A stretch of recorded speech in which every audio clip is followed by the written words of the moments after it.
That caravan must have had a half-ton of steel. Coinmaster Zoltan's finally getting his way. For now. The other commandants will have his head. Only if they don't tear each other to pieces first. I heard Maroon and Exandru. Shh. Last thing I want is to get on Maroon's bad side. Fine, just say the words then. I'm getting hoarse.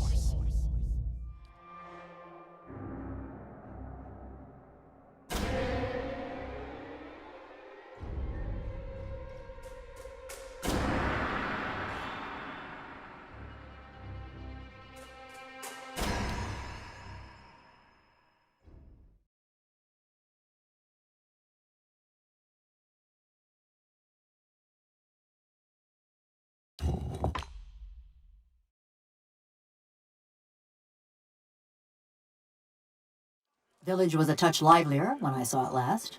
Ain't saying much, though. Bitter cold and a persistent odor of fish. And that were just the people.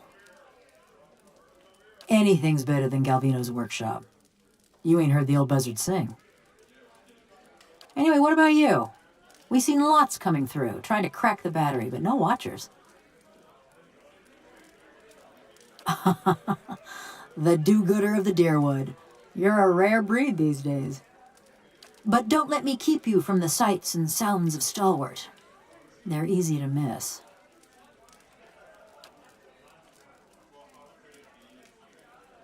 Effigy's eyes, that man loved to talk. If it's sane and logical reasoning you're wanting, you're gonna be disappointed. Ain't no sense in any of it.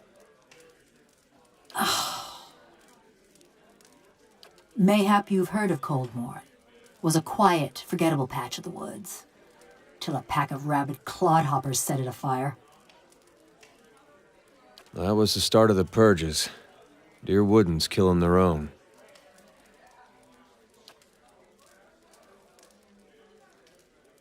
A farmer on the other side of the mountains woke up one day with his head all aflame and took it for the gibbering speech of his god. And so did a few thousand of his countrymen. So when he tired of Vorlis fields and marched west, a horde of armed hicks followed. Bunch of fool nonsense is what I'm talking about. But others have called it the same. If you know that much, then you've heard of Coldmourne. Ours was the village that let a few thousand of Widewind's troops pass through. You were from Coldmourne? When I heard what happened out there after the war, I couldn't believe my ears. Fine line between couldn't and wouldn't.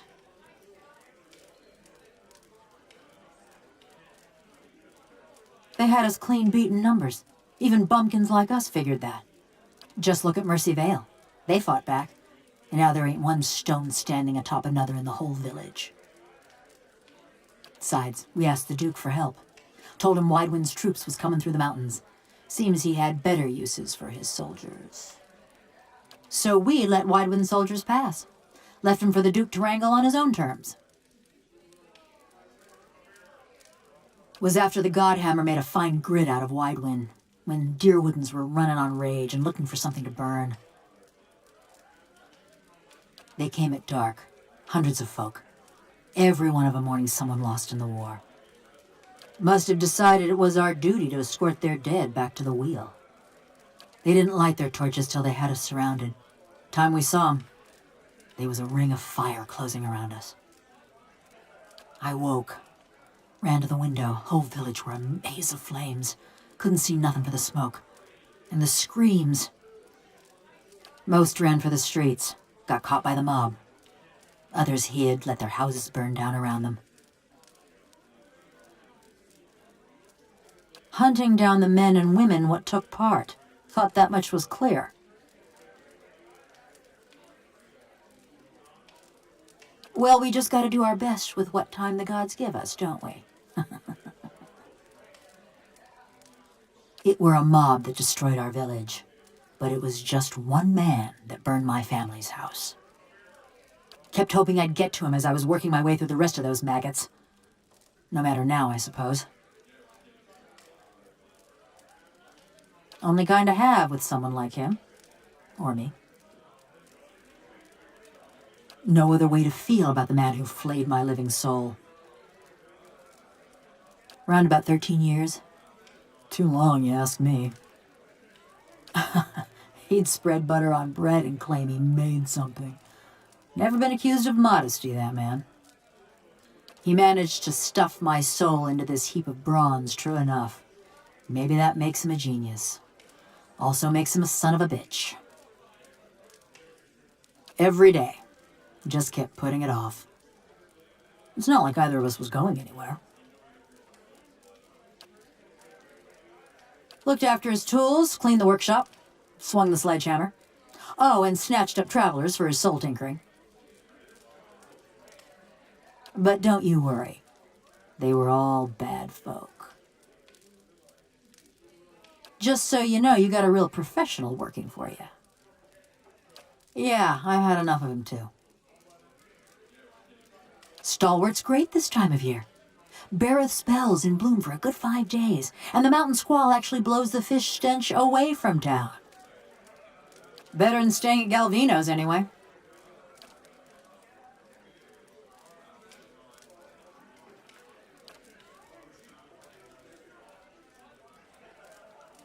I got a reputation. People in these little villages ain't the most open-minded. Not yet. Believe what you want. I killed a lot of folk, but none of them was in Stalwart. Plenty, but nothing you need to know. Just 'cause I'm made of metal don't mean I got any special fondness for smiths and forges. No more'n what Galvino already told you. For fancy dwarven poetry? None of them ever struck me as especially literate. So whichever you can stand to get close to. And that's on you. I lost my sense of smell 13 years ago. Nothing specific. Everyone looks about the same when they got their fingers up their noses. Only the last group, one before you, there was something different about them. Couldn't put my finger on it, but they was dangerous. Almost felt the hair on the back of my neck. Ain't felt that way about anyone else walking through Galvino's door, that's for sure. Murder, tracking, and the best materials for kindling. Those are more my area of expertise. There weren't much to say about it.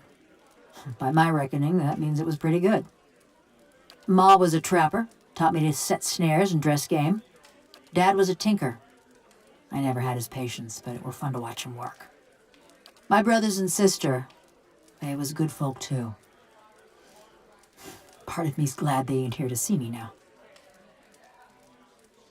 Back to warm your hands, eh? What can I do for you?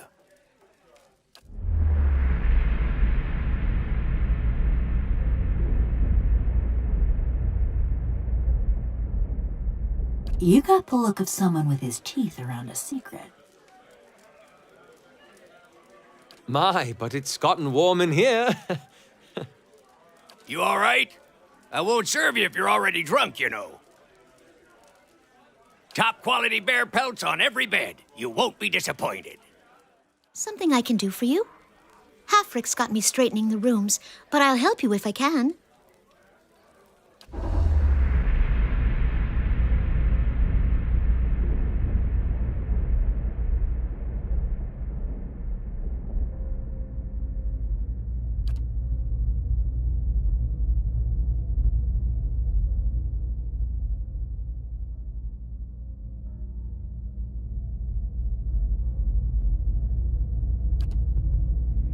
Pay attention. Sooner we get this done, sooner we can go. We're hurrying, Captain Gregor. Honest.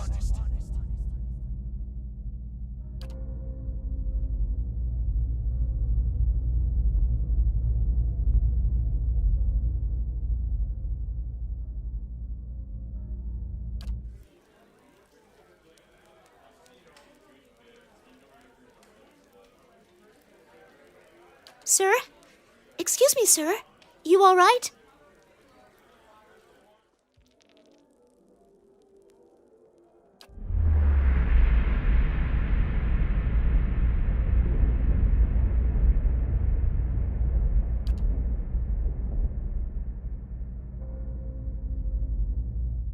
it's you. I'm so glad you came by. I hoped I'd have the chance to thank you properly. They told me what happened. God's bless you, sir. I owe you my life. I know it was foolish of me to run in there, but this ring is all that I have of my family. Oh, I'm managing. Fenway's letting me stay with her until I'm back on my feet. Everyone's been lovely, really. It was hard seeing what's left of the house. But Rayvald says he's going to see a hut raised for me soon as they get the logs. I know it was foolish of me to try, but I so wanted to save my family's ring. I'm sorry I put you in harm's way. Sentiment, mostly. When he first settled here, my grandfather had a ring fashioned from the first batch of ore he excavated.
You find anything? Hate to think of those slimy bastards carrying my haul into a freezing hole somewhere.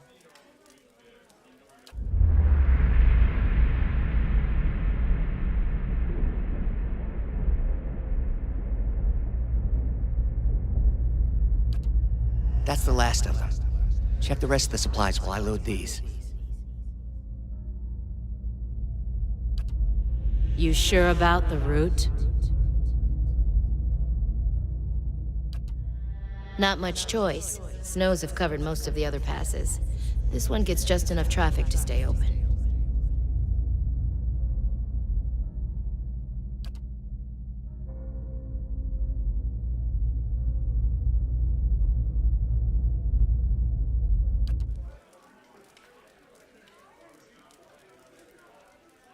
You find anything? Hate to think of those slimy bastards carrying my haul into a freezing hole somewhere. So, you're back. What can I do for you?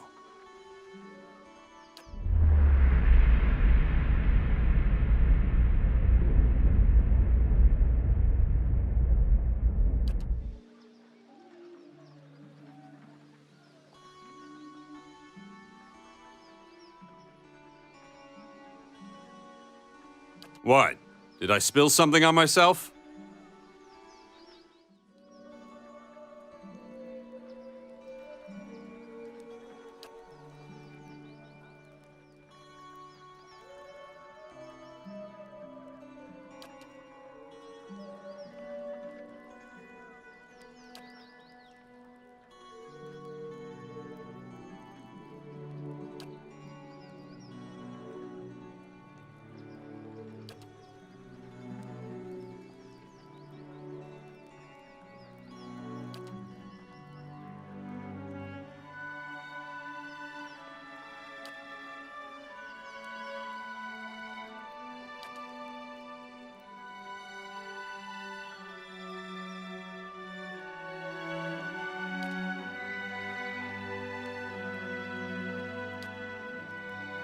I take it you've met Galvino.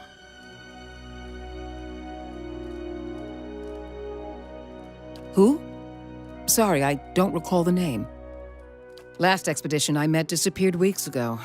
Didn't give any names, but they definitely haven't come back this way. Don't mean the Sfeara weren't part of an expedition, though. We get groups passing by sometimes looking to try their luck. What's on your mind?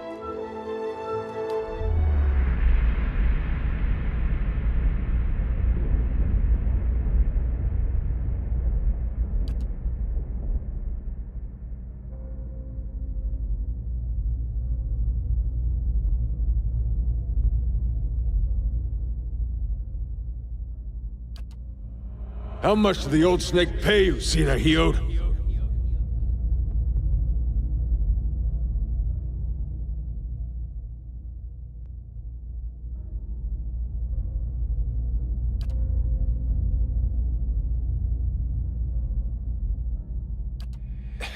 Maester Galvino and I came to an agreement. It was for the good of Stalwart. I thought... You thought you'd let a killer walk among us?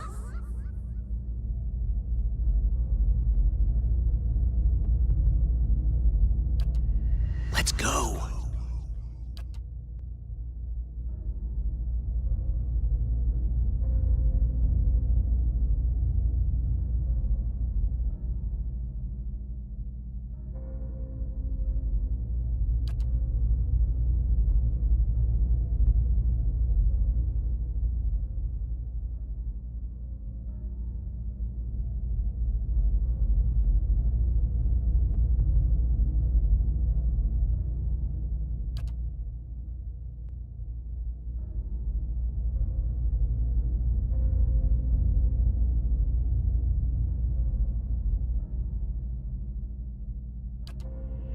Enough.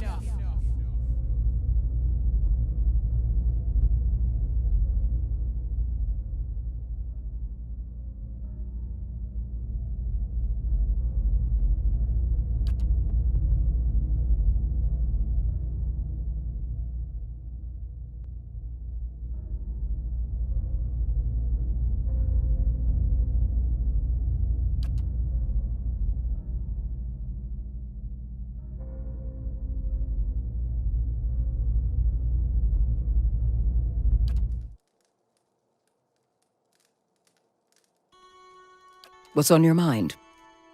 You did right in parlaying with Baragon. Don't know that anyone else here is gonna see it that way, but I thought you should know. It's a fool's hope. A fantasy that's kept these parts inhabited longer than they should be. They say the Pargrunan dwarves developed Durgan steel, became powerful rich. And then one day, they locked their doors and died. Nothing like a mystery to stir folk up. Most of Stalwart is convinced that some Pargrin secret will save us all. But that don't stop them from whispering a prayer when they pass the old fortress. Something else you need? About the only thing folk here haven't tried. Killing one more matron won't change things for long. But it could be fun. Besides, her clan's Flames That Whisper. The one that attacked us was Wolf with Many Mouths. I'd know him anywhere. They're cut from the same cloth, Aldrich. Only a matter of time before Baragon marches through that gap in our walls. Mother's convinced that a magic forge will turn this frozen crack into a hub of civilization. She can't accept this place is dying. Give up on what? There's nothing here. I'm a carpenter, Mother's a builder, so it felt like a good fit at the time. Not that we've got a lot of new folk to build houses and furnishings for. These days, I spend most of my time fixing up the stockade.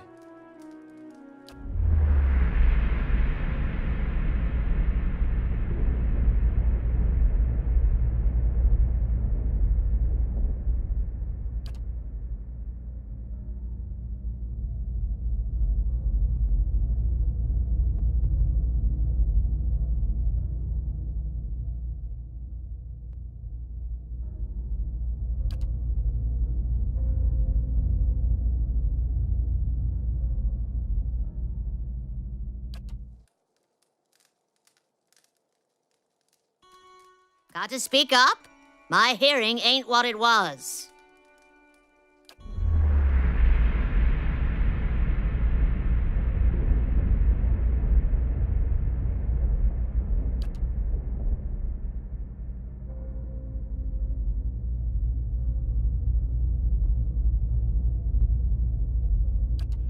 Sinove, please. If we go now, we can get behind the barricade. We won't do any good here.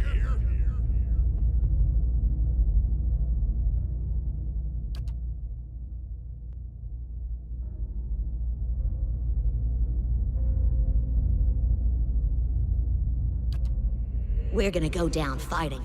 Anyone who feels differently can settle it with me right now.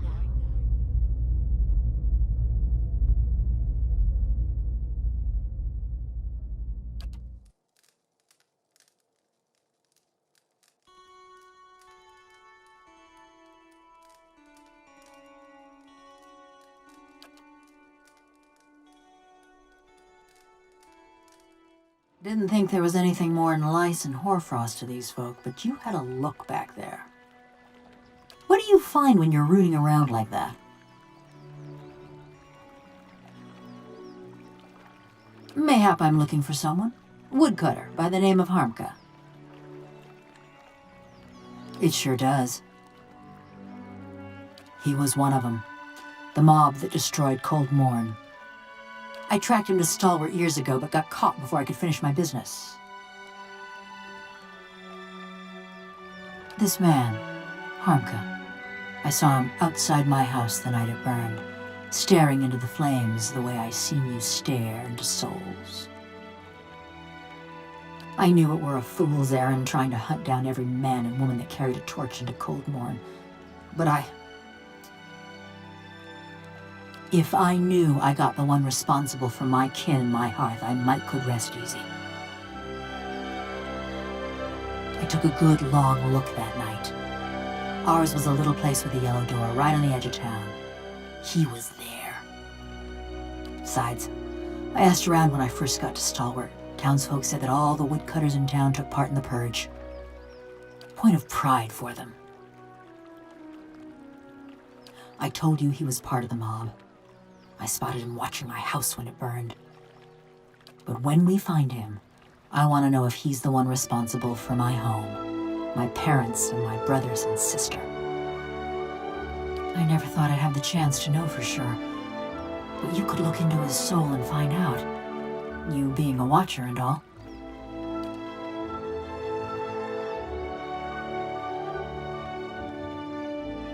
Mighty fine of you. Mighty fine indeed. Don't know where he dallies these days, but someone in Stalwart could tell us. People from little villages, they always know. What are you doing here?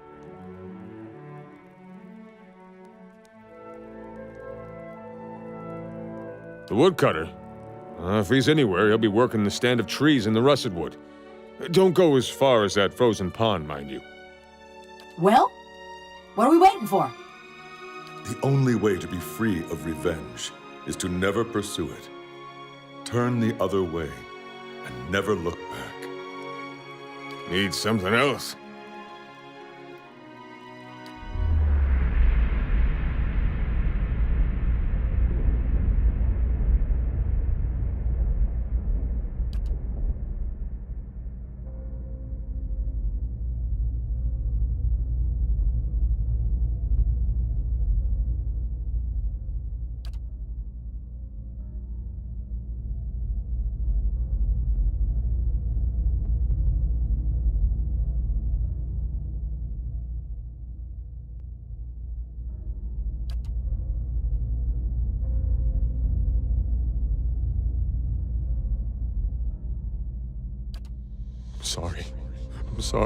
I'm sorry.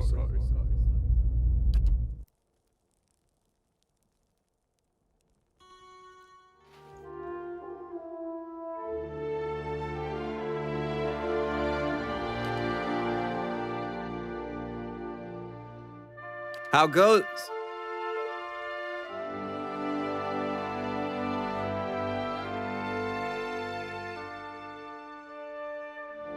Aurochs Shadow, what's that wicked thing doing here? It's a killer! Look, we don't want no trouble, just trying to do our work. We'd be much obliged if you'd leave us be, and take that thing with you.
What did you say?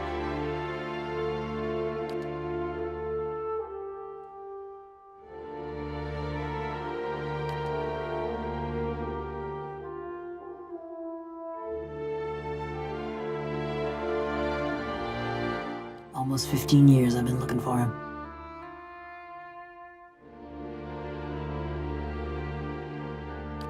All that fretting and wondering, and the deed's over in less time than it takes to tell.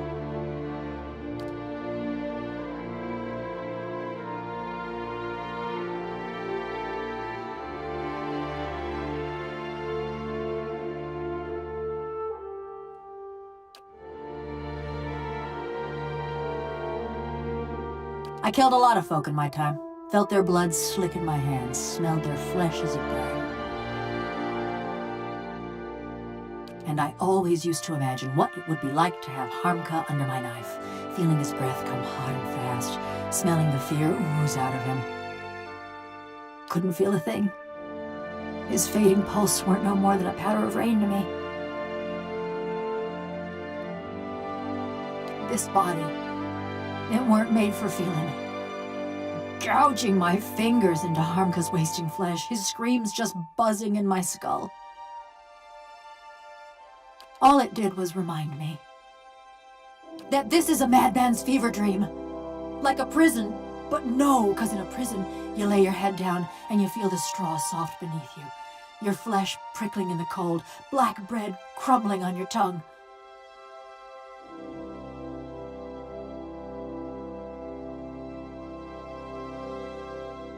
I still dream I'm folk. I wake up some mornings wondering why I can't feel the floor beneath me, thinking I must have fallen and gone crippled. But then I lift my head, see a bronze corpse stretching out in front of me.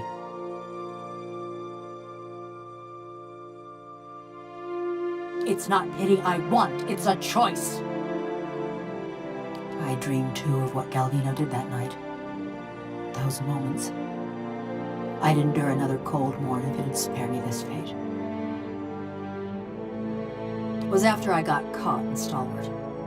They'd locked me in a little house by the old mayor and his cronies. When a crowd of them came for me in the dark of night, I was only surprised it had taken them so long. Only they didn't march me to no gallows. No, they snuck me to another house on the edge of town, real sneaky-like.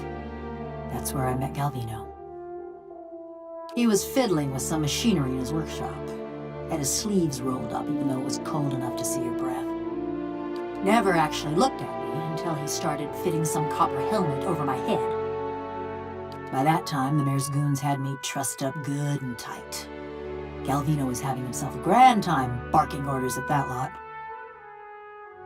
So while Galvino's fastening that helmet over my head and them copper bands around my arms, I'm starting to look at his contraption. And that's when I see it. It's this metal suit strapped into the machine just like me. A cold, dead-eyed thing, all done up with fancy carvings and such. The one. I start asking Galvino and the rest of them what's going on, but they're too busy to answer. Then suddenly, they're waiting, staring at me with that fixed, horrified look. But they ain't watching me. They're watching for something to happen. Galvino tells the woman nearest the machine to flip the handle. And then, just pain. Being torn apart every which way, feeling my soul peeled from my body. By the time I came to, I couldn't feel a thing. Just this dull, distant sort of ache.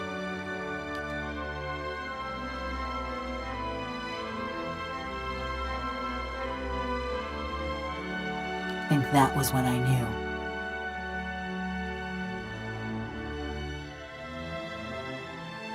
Sure enough, and how Galvino ended up in that little shack.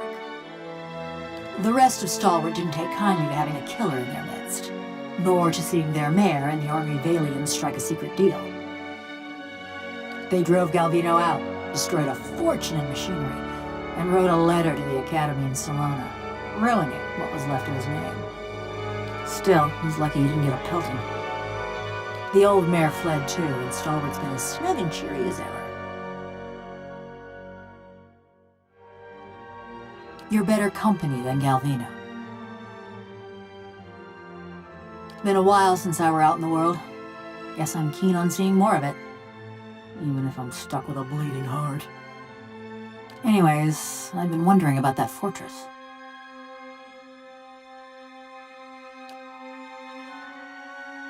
Near everyone thinks it'll have just the thing they need. Those villagers thought it'd fix up their broke-down town. Until you gave them bigger worries. Galvino always thought it carried some great secret of Animanson. And all them adventurers came looking for fancy gear. I don't know. Something to help me feel.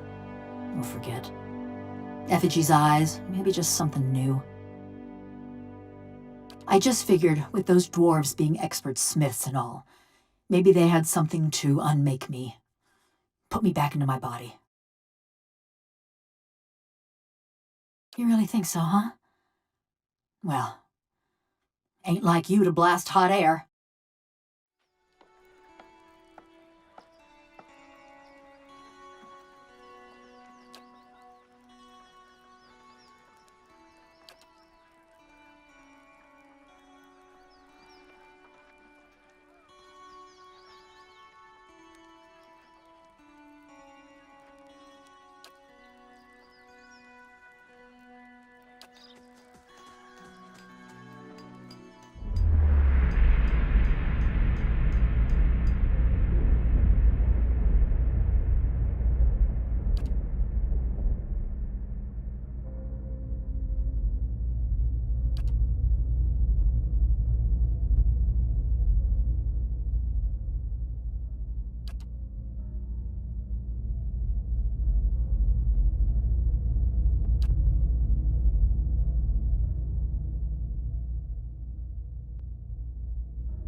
Arda. It's past midnight.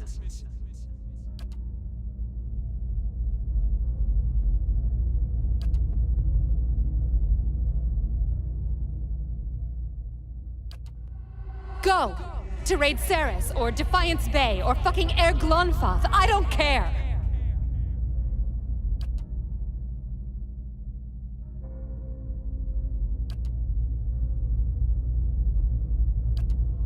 I'll tell them. Mayor Sina healed. The neighbors, everyone. About what? The stealing. You think I haven't noticed the money missing from the fishery coffers? Or heard Tana talk about losing a golden duke? You can't be found when there's work to do, but every time those merchant wagons roll into town, you've got coin enough for a few bags of ripple sponge.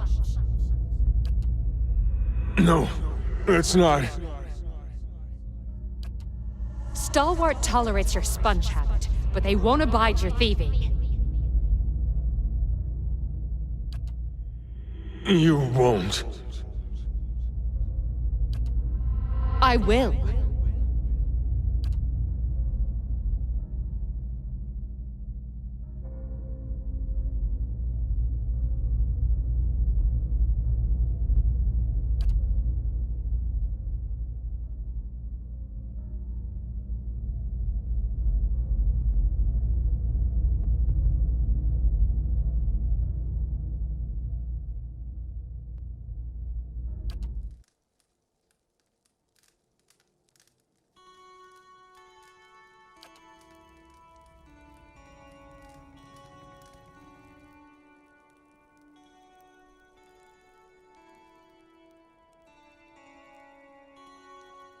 You take shelter in our village and then ransack it like a common thief?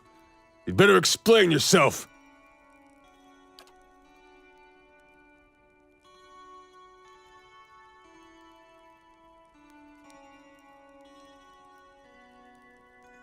What's that supposed to mean?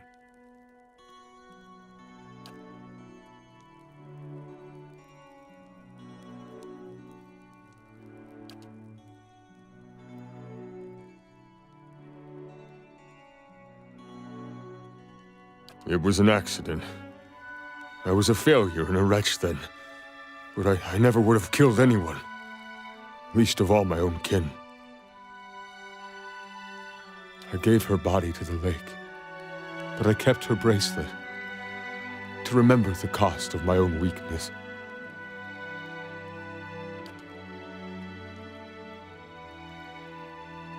I ain't asking for forgiveness. I know I don't deserve any. My penance is my work on behalf of the village. And they need it, truly. You've seen the shape this place is in. Have mercy on Stalwart, if not on me. Let me do the work Arda would have done. That's my debt to Stalwart, and the only fitting way to honor my sister. Kept thinking I could get by this way, but I guess you're right. It's time they knew the truth about me. The devil has not scorched you yet, eh? Perfetto. Yes? Does the sniveling cur hide in his home? Or has he been exiled to a place even more frigid and foul? Diverus! The man is even more of a wretch than I thought! What of him now? Surely the villagers string him up with his own fishing line. Perfetto! Oh, I only wish I could have seen it. I will open a good wine tonight. As for you, take this. Got to speak up? My hearing ain't what it was.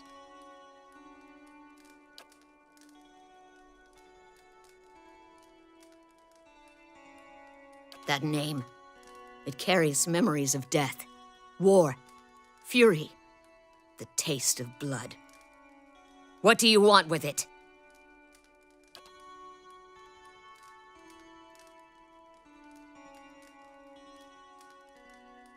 What trickery is this, stranger? You think a Pargrin would so easily betray her own people?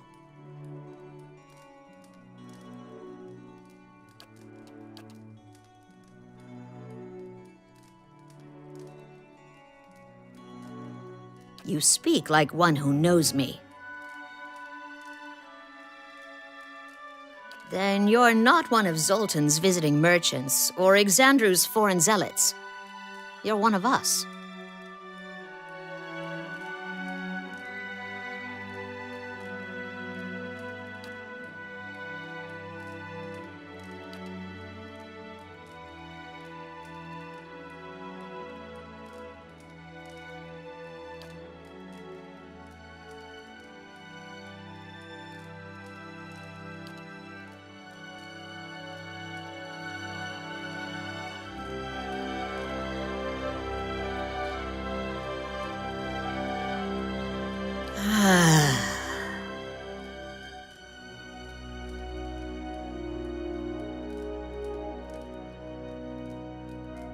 Did I nod off?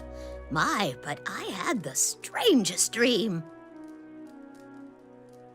So much work to be done.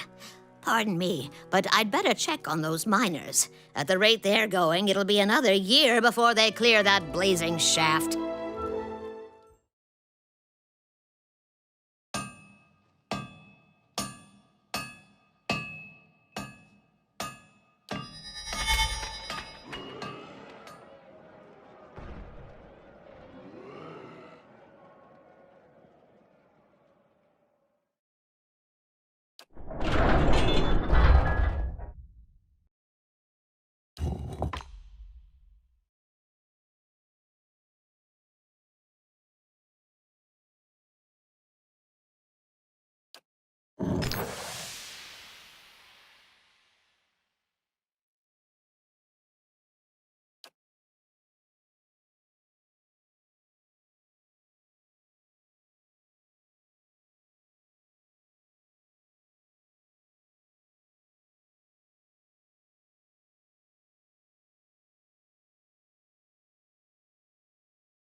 Damn you both! My generation built this keep to honor Abidan, not to further your greed and ambition. We're Pargrunin. Our forefathers explored and conquered, but you've stuck us in this frigid hall. Paved with gold and marble. I won't allow us to abandon our legacy for your delusions. No. You'll peddle it away to line your pockets. How much have you made selling our steel, Zoltan? Again with your lies. You think I don't hear you turning the others against me? These walls echo, and... Enough! I'll send the Forge Guardians on both of you if that's what it takes.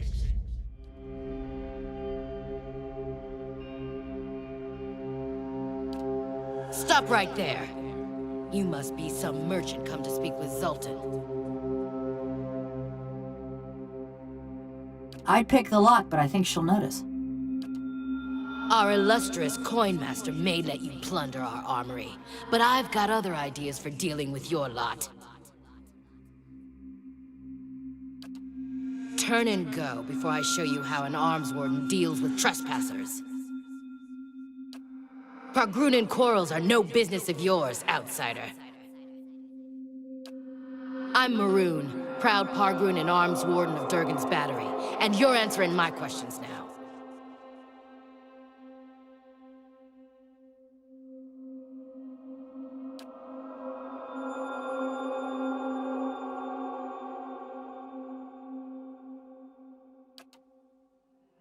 Whoever you're searching for, I haven't seen them, and none get past me. Leave our halls. Go back to whatever land you hail from.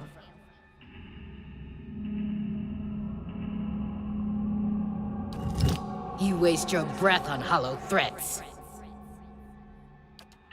I'll have you carved by Durgan's steel, wretch. Then we'll see what the other commandants have to say.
A hopeless battle was waged in Durgan's Battery.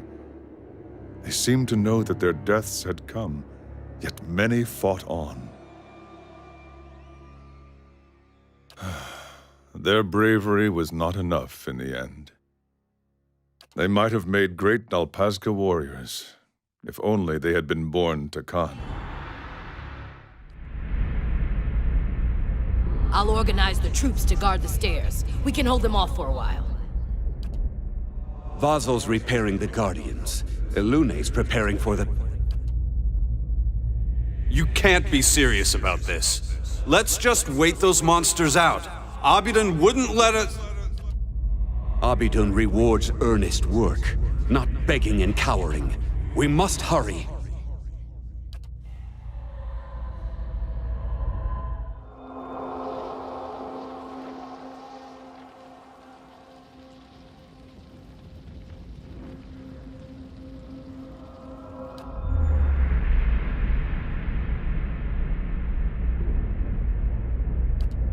Stop. These methods belong to us, to the Pargrunen.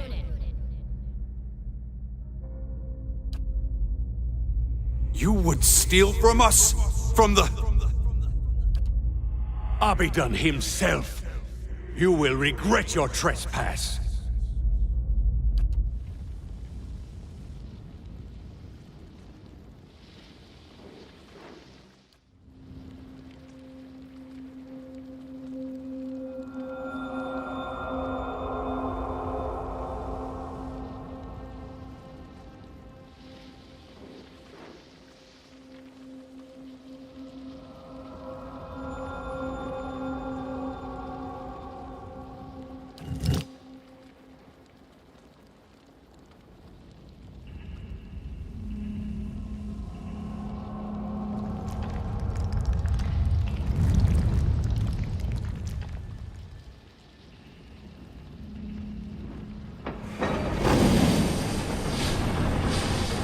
What stirs in the heart of the battery?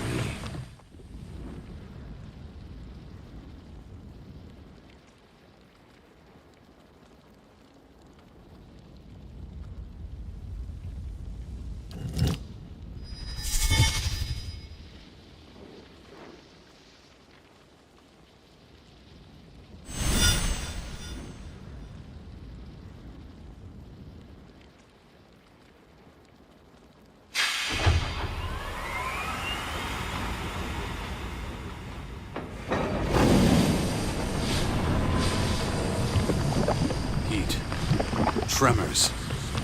They returned.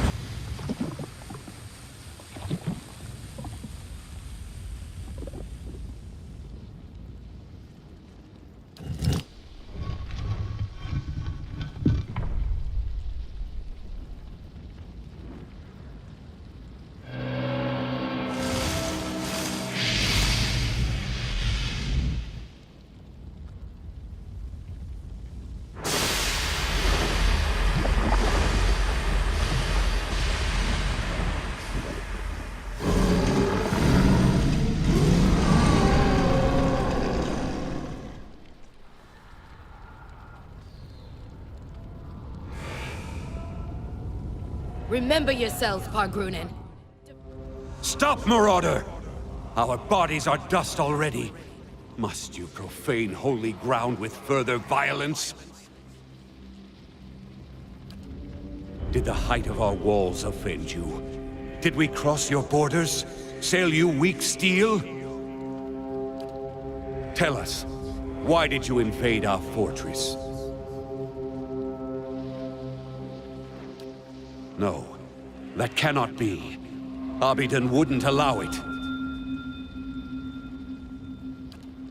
Wake up, Exandru. This is why Abidun gave us the White Forge, that we might take up arms and deal with villains like this. Such a magnificent device, and she can only see it as a tool for war. She shames our grandparents, who wandered this continent and... Quiet, both of you! Can't you feel it? This chill, this silence. But you entered our keep and found it abandoned, ruined. What happened to us?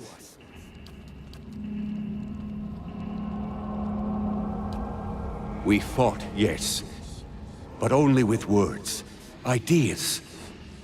Yet it was enough. Our divisions left us unprepared for what came next. I'd never seen anything like them. Twice the size of any ogre, and positively fearless. They were... Eyeless. Yet no matter how hard we fought, or how deep we hid, they kept coming for us.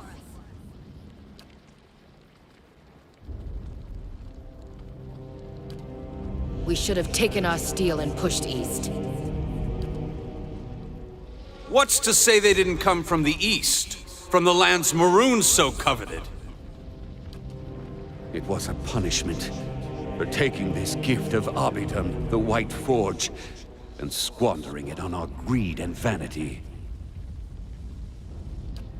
Some kind of magfolk, but bigger than any we knew of. We who survived never got close. They were relentless. Unnaturally so. We retreated until there was no place left to go. Until those of us who remained were here. Here, with the salvation Abydon had left us. The White Forge. With it, our smiths pulled the souls from our bodies and preserved them in the very stones of Durgan's battery.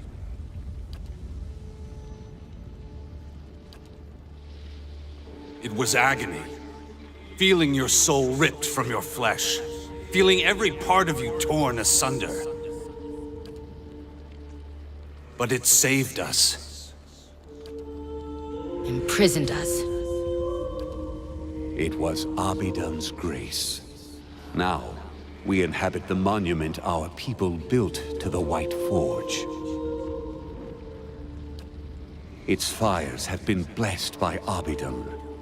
They're fed by Eora's molten heartbeat and veined with Audra that runs to the center of the world. Which explains their conductive power.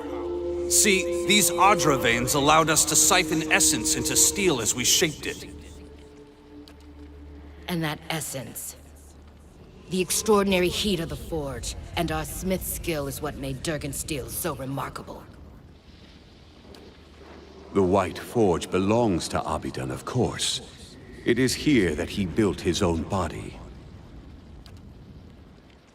And whether he found this place or created it, it's a truly remarkable smithy.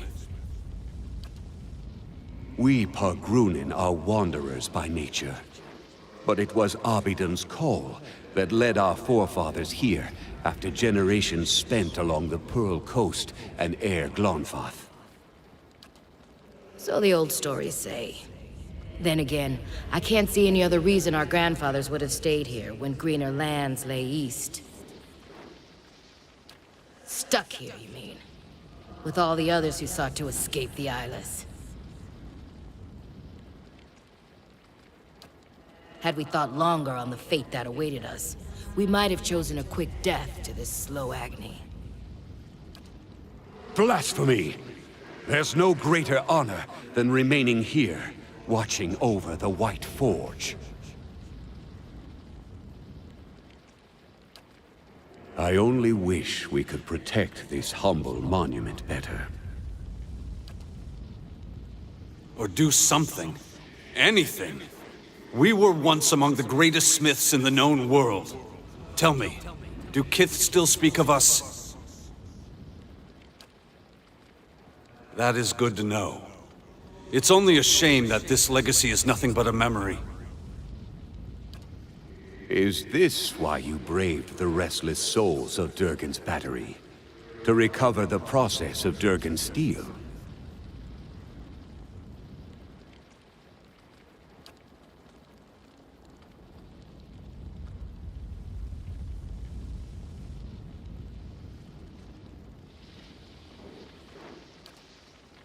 Then I hope you're satisfied with what you found here. At least you get to leave this place. But it was good to be remembered. However briefly.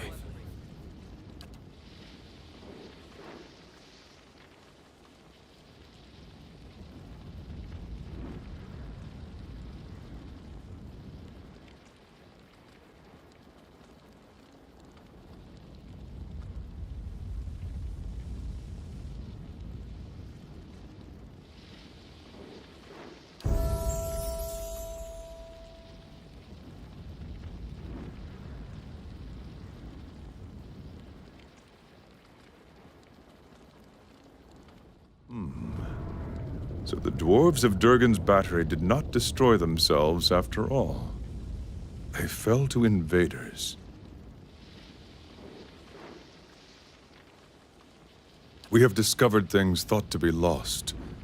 Their influence may yet persist.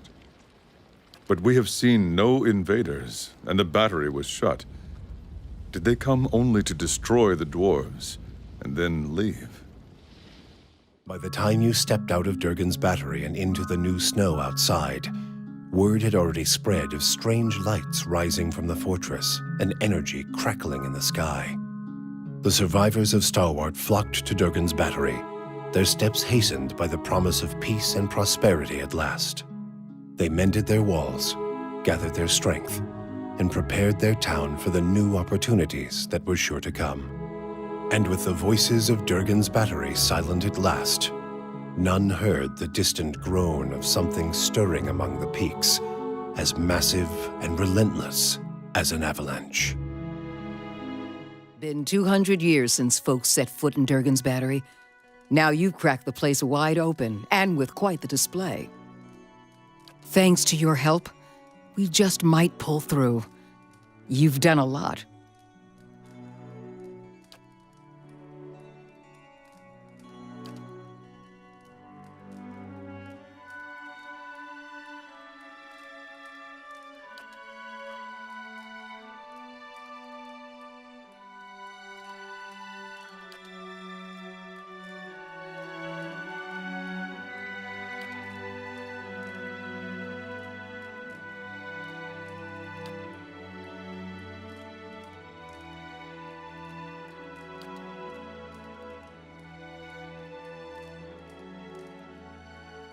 The Hollowborn Scourge ended, and healthy children were born once more in the villages of the White March.